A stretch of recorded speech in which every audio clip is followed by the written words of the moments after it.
எல்லாரும் ரெடியா இருக்கீங்களா? நான் தான் உங்க சரஸ்வதி பாட்டி வந்துட்டேன். இன்னைக்கு நாம என்ன கதை பார்க்க போறோம் தெரியுமா? ஒரு பையனோட கதை தான் பார்க்க போறோம். ஒரு கிராமத்துல ஒரு பையன் இருந்தான்.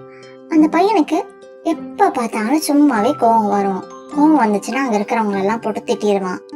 இந்த மாதிரியே பண்ணிட்டு இருந்தான். எவ்வளவு சொன்னாலும் அவன் கோவத்தை விடவே இல்லை. அவன் எப்ப பார்த்தாலும் கோவமா திட்டிகிட்டே இருப்பான். யாராவது ஏதாவது சொல்லிட்டாங்கன்னா இப்போதும் அவங்கள திட்டுவான்.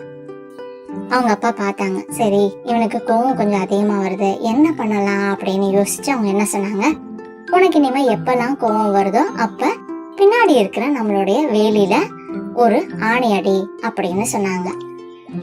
சரின்னு சொல்லிட்டு அவனும் ஒவ்வொரு தடவை கோவம் வரும்போதும் போய் ஒரு ஆணி அடிச்சுட்டு வருவான். இப்படியே ஆரம்பத்துல நிறைய ஆணி அடிச்சான். அப்படியே கொஞ்ச நாள் போக போக போக அவனுடைய கோவம் கொஞ்சம் கொஞ்சமா குறைஞ்சது. அவன் கோவம் கொஞ்சம் கொஞ்சமா குறைஞ்சோன்னு அவன் ஆணி அடிக்கிறதும் குறைஞ்சிடுச்சு. அப்புறம் கொஞ்ச நாள் கழிச்சு பார்த்தா அவனுக்கு கோவமே வரல, ஆணியை அடிக்க வேண்டிய நிலைமையும் வரல.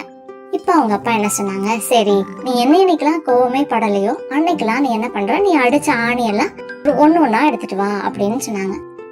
சரின்னு அவன் ஒவ்வொரு நாள் கோவம் வராத அன்னைக்கு போய் அதுல அடிச்ச ஆணியெல்லாம் பிடுங்கி எடுத்துட்டு வந்தான். இப்படியே அவன் பிடுங்கி மொத்தமா எல்லா ஆணியும் ஒரு நாள் எடுத்துட்டு வந்துட்டான்.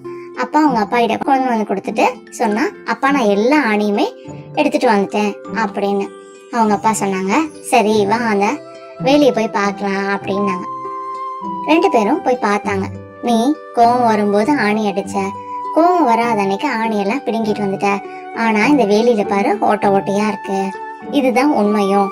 நீ கோவம் வரும்போது சொல்லக்கூடிய வார்த்தைகளை நாளைக்கு மன்னிப்பு கேட்டு அதுல இருந்து வெளியில வந்துட்டாலும் அதனுடைய வடி என்னைக்குமே மறையாம இருக்கும் அப்படின்றது தெரிஞ்சுக்கோ. அதனால கோவப்படக்கூடாது, கோவப்பட்டு நம்ம வார்த்தைகளை விடக்கூடாது அப்படின்றதையும் தெரிஞ்சுக்குவோம். இது திருவள்ளுவர் எப்படி சொல்லியிருக்காரு தெரியுமா? தீயினால் சுட்ட புண் உள்ளாரும் ஆறாதே நாவினால் சுட்ட வடு அப்படின்னு சொல்லியிருக்காரு. தீக்காயங்கள் கூட ஆறி போயிடும் உள்ள.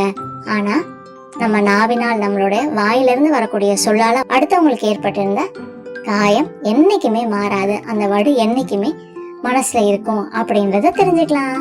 அதனால கோவப்படாம எந்த ஒரு விஷயத்தையும் நிதானமா யோசிச்சு நிதானமா பேசுறதும் அடுத்தவங்க கிட்ட பழகுறதும் முக்கியம்.